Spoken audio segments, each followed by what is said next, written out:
Hey everyone, Andrew back for another Barista Basics video. I hope that you guys are doing well. As you can tell from today's title, and as I kind of alluded to in last week's episode, we are going to be discussing Dutch coffee, which is something that I had not really heard of. Like I said in last week's episode, I kind of thought that butter coffee was referred to as Dutch coffee, as obviously we came to find out that's incorrect. But I have done research on what Dutch coffee actually is, and it essentially is pretty similar to cold brew coffee because it's brewing coffee without any heat. But there are some slight differences that obviously differentiate it from regular cold brew. So I'll go ahead and get into that. I'll also talk about sort of why this particular brewing method, how it affects the taste of the coffee, and sort of just the overall experience of it. So to begin, what differentiates Dutch coffee from cold brew coffee, like I said, is essentially the method of brewing. So for traditional cold brew coffee, you have coarsely ground coffee, obviously, and typically a dark roast, and you steep it, or you let it undergo osmosis, essentially. It like sits in cold water for about 20 hours, maybe 24 hours, and you have cold brew. Very easy, very simple.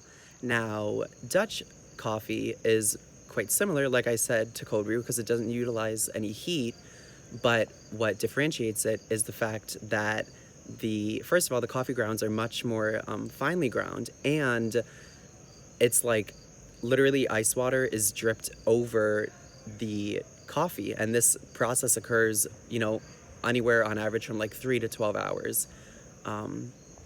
So I'm not entirely sure how I guess efficient this would be. I imagine it doesn't make a lot of coffee, since it's doing it drip by drip. But it is an interesting process nonetheless. So that's what differentiates it from cold brew, like I said, is the brewing process. Now, what does this actually mean for when you taste Dutch coffee? Does it taste any different than cold brew? What makes it better? Is it worse?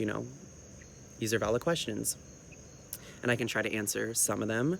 So first of all, when this same thing applies for cold brew as well, but I guess I should phrase it this way. When you brew coffee using hot water, it oxidizes much faster because of the heat. And so oxidation leads to increased acidity and increased bitterness, which, is people like that or they don't. It just depends on your preference. Nothing really wrong with it, but that's just a fact. Hot water oxidizes it more, so it becomes more bitter, faster, as opposed to cold water. There is, especially with this Dutch coffee brewing method, there's very little oxidation that occurs. So not only does the resulting cold brew, I guess, remain less acidic and less bitter, but also because, sort of these characteristics are not at the forefront, the flavor of the coffee, sort of the innate fruitiness of it, since as we know, it comes from a fruit, that kind of gets to shine more, which is also really cool too.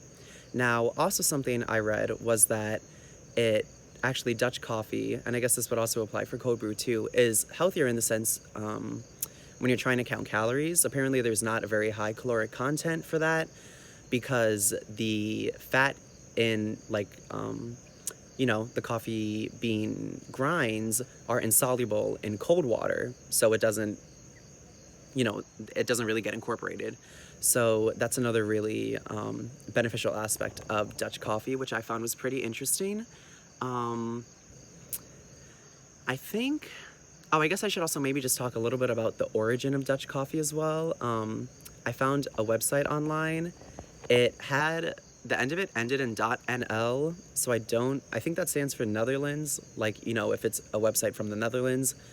So according to this website, it originated during the golden age, apparently, way back when, when people were trading on boats and stuff, and taking the Silk Road and stuff. It dates back all the way to then, and it's obviously survived all the way until the current day, which I think is pretty astounding. But that was also a pretty interesting fact as well, the fact that it dates back so long, it has so much history behind it. And yeah, I think that was actually it. Wow, a video, not 10 minutes. Who'd have thought, right? But yeah, that's it for today's video. I hope that you guys found the video interesting. I hope that you learned something. Dutch coffee, like I said, certainly interesting. I'd like to try it as well. Maybe eventually there will be some video way off in the future where I get to try Dutch coffee. That'd be pretty cool. You know, sort of gauge it for myself. But, you know, we'll see. Maybe that'll happen, hopefully. But until then, I hope that you guys stay well. I hope that you are staying safe and sane, healthy, entertained, and motivated. If you are protesting, I hope that you are staying extra, super duper safe. Please remember to not try to be alone, you know, at least have some kind of crowd ensemble around you.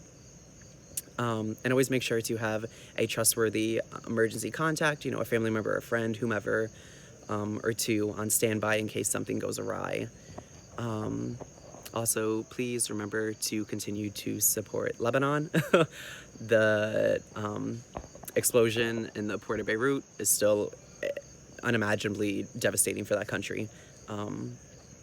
So they need our, you know, special attention now as well.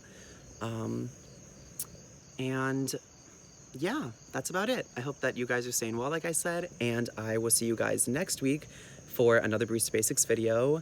It may be me trying butter coffee. I think I'm gonna sometime this week go out and get some coconut oil so I can actually make it, you know, the right way, whatever. But we shall see, and yeah, I hope to see you guys then. Take care.